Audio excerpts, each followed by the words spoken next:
लोग बोलते रहते हो हमारे मोहम्मद के शहर से ऑक्सीजन आ रहा है, मोहम्मद के शहर से ऑक्सीजन आ रहा है। अबे पंचर छापो, तुम सुनो हकीकत। तुम कल भी टायर में ही हवा भर रहे थे, तुम आज भी वही काम कर रहे हो और भविष्य में भी तुम टायरों में हवा भरने का ही काम करोगे। ये आरएसएस के जहरीले आतंकवादी अभी भी आतंकवाद फैला रहे हैं। जुबान से इनके गाय गोबर गौमूत्र ही निकलता है, क्योंकि मूत्र पीते हैं, गोबर खाते हैं, इसीलिए दिमाग में गोबर और जुबान पर गोबर। गुफा में पैदा होते हैं, इसीलिए गुफा पुत्र और गुफा पुत्री की तरह बात करते हैं। अस्सलामु अलैकुम रहमतुल्लाहि व बरकातुहू। अल्लाह ताला की तरफ से बेशुमार रहमत सलामती पूरे हिंदुस्तानी भाइयों बहनों पर और दुनिया के भाइयों बहनों पर हो। अल्लाह ताला कोविड-19 कोरोना वायरस को जल्द से जल्द भारत और दुनिया से खत्म करे और जो बीमार है अल्लाह उन्हें बेहतरीन सेहत दे दे।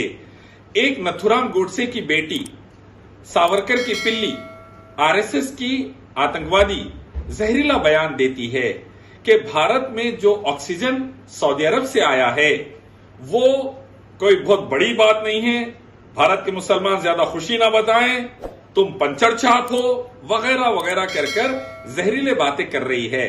हजारों हिंदू भाइयों बहनों की लाशें जल रही है, फुटपाथ पर, शमशान घाट पर, पार्कों में, रोडों पर लोग मर रहे हैं और लाशें जल रही है।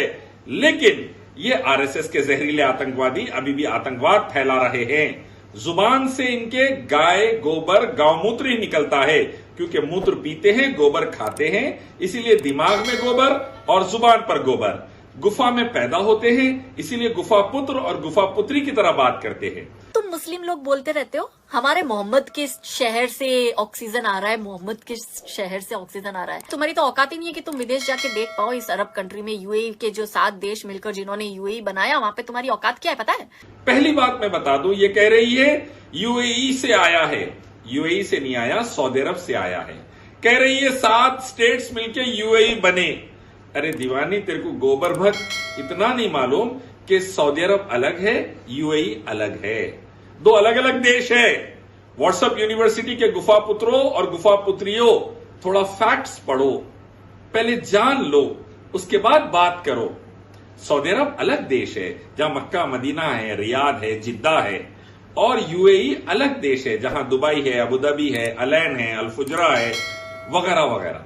पहले मालूम करो, ज्योग्राफी थोड़ा सीखो, नहीं समझ में आ रही तो हमारे से सीखो। दूसरा ये कह रही है कि वहां से आया तो कोई बड़ी बात नहीं है।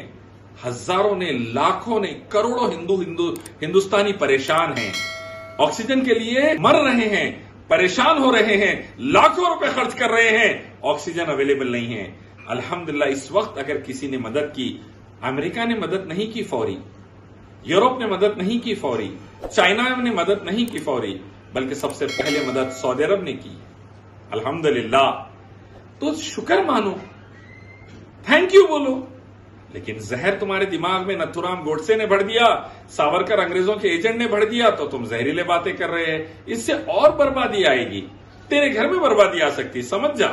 क्या बोलते मोहम्मद के शहर से ऑक्सीजन? अबे पंचर छापो, तुम कल भी टायर में ही हवा भर रहे थे, तुम आज भी वही काम कर रहे हो और भविष्य में भी तुम टायरों में हवा भरने का ही काम करोगे। इंसान के फेफड़ों में हवा भरने का काम तुम्हारा नहीं है। दूसरी बात ये कह रही है पंचर छापो, तुम ज्यादा कुछ नहीं कर सकते, तुम हवा नहीं दे सकते। 80 मेट्रिक टन हवा अल्हम्दुलिल्लाह मक्का मदीना से आ गई है, एक अल्लाह के करम से, और शिफा देने वाला वही है। तो तुम खुश हो जाओ, इस्तेमाल करो, अल्लाह का शुक्र अदा करो, सऊदियों का, मुसलमानों का शुक्र अदा करो। इंशाअल्लाह अल्लाह तुमको सेहत दे बोलकर हम भी दुआ करेंगे, इससे माहौल अच्छा बनेगा।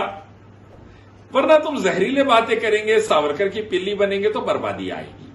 दूसरी बात ये कह रही है हिंदुस्तान के पंचर छाप ज्यादा कुछ नहीं कर सकते।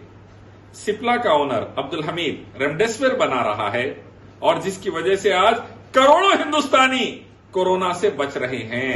अल्हम्दुलिल्लाह, अल्हम्दुलिल्लाह, अल्हम्दुलिल्लाह, कोरोना से सेहतियाब हो रहे हैं। अल्हम्दुलिल्लाह, करोड़ों हिंदुस्तानी। मुसलमान बनाने वाला अब्दुल हमीद, सिप्ला का चेयरमैन, हजारों करोड़ आजिम प्रेम जी दे रहा है विप्रो का, रोजाना 22 करोड़ के हिसाब से डोनेशन दे रहा है भारत को। ये भी मुसलमान। देखो, मुसलमानों की दुआ, मुसलमानों का पैसा। मुसलमान प्लाज्मा दे रहे हैं, खून दे रहे हैं, तो तुम बच रहे। खून भी मुसलमान का, अब ऑक्सीजन भी मुसलमानों के पास से आ गई, अल्हम्दुलिल्लाह। एहसान मानना सीखो। मुसलमान अल्हम्दुलिल्लाह पंचर छाप था, ऑक्सीजन के सिलेंडर्स बना रहा है, फ्री में ऑक्सीजन बांट रहा है, दवा दे रहा है, प्लाज्मा दे रहा है, ऑक्सीजन दे रहा है, और क्या होना अल्हम्दुलिल्लाह। कब तक अंग्रेजों के एजेंट बनके देश में आग लगाओगे, देश को तोड़ोगे, आरएसएस के पिल्लो और पिल्लियों। कब तक गुफा पुत्र और गुफा पुत्री भारत में आग लगाकर भारत को तोड़ेंगे? सोचो, अच्छी चीज नहीं है, मत करो ऐसा। औकात में रहा करो थोड़ी यार, तुम लोग औकात से बाहर जाया मत करो। इंसान के फेफड़ों में हवा भरने का काम तुम्हारा नहीं है, तो वो तुम मत ही करो, तुम्हारे बस का ही नहीं है। और एक अहम बात ये कह रही है कि तुम और कुछ ज्यादा तुम काबिल नहीं है।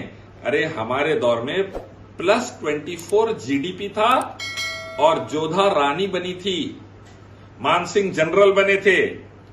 हम मुसलमानों के दौर में अल्हम्दुलिल्लाह तुम संघियों के, आतंकवादियों के, गुफा पुत्र के दौर में, गुफा पुत्रियों के दौर में हिंदू बेटी चिन्मयानंद जैसे जलील के पास जाकर मालिश कर रही है, बीजेपी के मिनिस्टर के पास जाके आश्रम में मालिश कर रही है, आसाराम की गुफा की रौनक बन रही है। तुम्हारे दौर में, हमारे दौर में जोधा रानी बनी थी अल्हम्दुलिल्लाह इस्लाम की बरकत से। तुम्हारे दौर में गुफाओं में जा रही है हिंदू माताएं, बेटियां, बहनें, चिन्मयानंद सेंगर इस्तेमाल कर रहे हो उनको। सोचो, फर्क महसूस करो, अभी भी वक्त है। आओ एक मालिक रब अल्लाह की तरफ, उसी की इबादत, उसके आखिर पैगंबर मोहम्मद सल्लल्लाहु अलैहि वसल्लम के रास्ते की तरफ। दुनिया में शांति उन्नति, आखिरत में शांति उन्नति। और गुफा पुत्री, अगर तुम्हारे को कोई मुसलमान रिश्ता तुम्हारा रिजेक्ट कर दिया, फिक्र मत करो, हम तैयार हैं, बगैर दहेज के निकाह करेंगे तुमसे, इज्जत से रखेंगे, जोधा बना के रखेंगे इंशाअल्लाह।